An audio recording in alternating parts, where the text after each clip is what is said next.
What's good, YouTube? It's your boy Joe, and we are back with another video.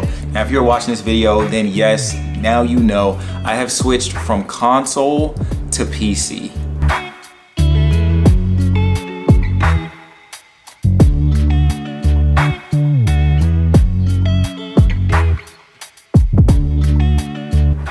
Honestly, this switch has been long overdue for me, but I was kind of hesitant only because, as you can see back here, gaming PCs are honestly extremely expensive.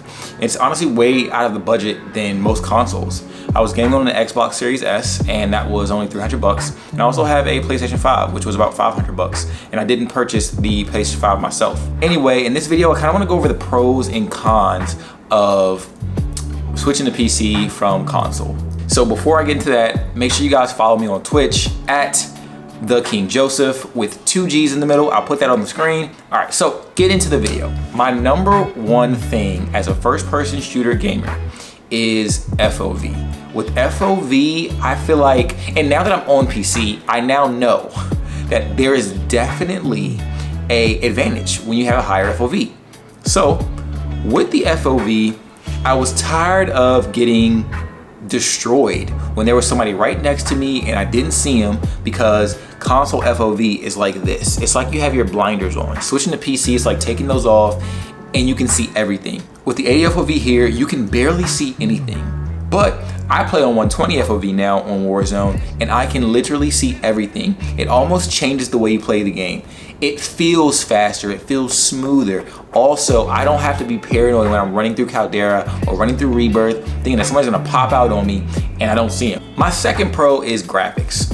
Right now I'm running a 3060 Ti in my gaming PC, and the graphics look amazing. They are hands down light years ahead of console. While console graphics are good, the Xbox Series S goes up to 120 FPS with 1440p, and then the PS5 has 4K up to 60 FPS and 1080 at 120 FPS, which are all great qualities. But when you can run 2K and get an actual, I think I get around like 140 to 160 FPS when I'm playing Warzone, the graphics are insane. And then you get the NVIDIA filters to where you can change the game, make it look more vibrant, make things pop, and it's amazing. The third thing would have to be, kind of cycling from that FOV, would have to be the lack of recoil.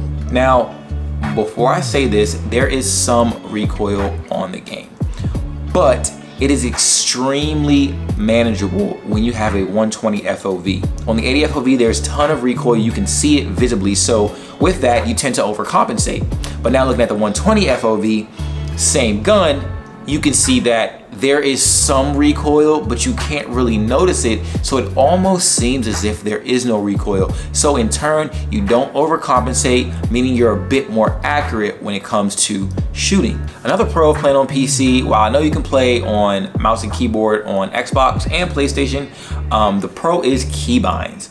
With keybinds, you can set any key on your keyboard to whatever you want it to be, even more so than in the game. I know on Call of Duty, you can definitely set some keybinds and set things up, but if you have a Logitech, speaking of Logitech, I'm actually giving away a Logitech G915 TKL and a Logitech G502 mouse.